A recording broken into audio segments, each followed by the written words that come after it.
છત્તીસગઢનું પિસગાંવ eco friendly ગામ તરીકે જાણીતું છે। જી હા, એનું કારણ એ છે કે ગામવાસીઓનો કુદરત પ્રત્યેનો પ્રેમ જ અનોખો છે। પહેલા ગામની પરંપરા મુજબ પ્રિયજનના મૃત્યુ પછી તેમના નામે લોકો પોતાની ક્ષમતા મુજબ વૃક્ષો વાવે છે। માત્ર વાવે જ નહીં, એને ઉછેરવાની જવાબદારી પણ લે છે। આ જ કારણોસર હવે પિસગાંવની ભાગોળે એક મજાનું જંગલ બની ગયું છે। આ જંગલનું દરેક વૃક્ષ ગામના કોઈક ઘરના સદસ્યના નામે હોય છે। તમને જણાવી દઈએ કે અહીંની મહિલાઓ પોતાના પરિવારે વાવેલા આ વૃક્ષ માટે ખૂબ માયા ધરાવે છે। કોઈકનો પતિ ગુજરી ગયો હોય તો તેની યાદમાં અને માતા પિતા ગુજરી ગયા હોય તો તેની યાદમાં અનેક વૃક્ષો ઉગ્યા છે। સાથે તમને જણાવી દઈએ કે મહિલાઓ આ વૃક્ષમાં પોતાનું સ્વજન જુએ છે, એટલે અવારનવાર આ વૃક્ષને મળવા આવે છે, એની સાથે બેસીને પોતાના જીવનની વાતો કરે છે। વાસ્તવમાં છત્તીસગઢની રાજધાની રાયપુરથી 60 કિલોમીટર દૂર આવેલું આ ગામ શિવનાથ નદીના કિનારે આવેલું છે। પૂરતું પાણી નજીકમાં જ હોવાથી અહીં વૃક્ષો અને વનરાજીનો વિકાસ પણ બહુ જ સરસ થયો છે।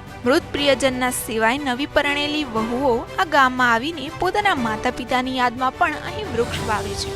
શું તમે ક્યારે આવી અનોખી વાર્તા વિશે સાંભળ્યું છે? કોમેન્ટ કરીને જણાવજો અને બીજા કન્ટેન્ટ્સ માટે જોતા રહો મંતવ્ય ન્યૂઝ।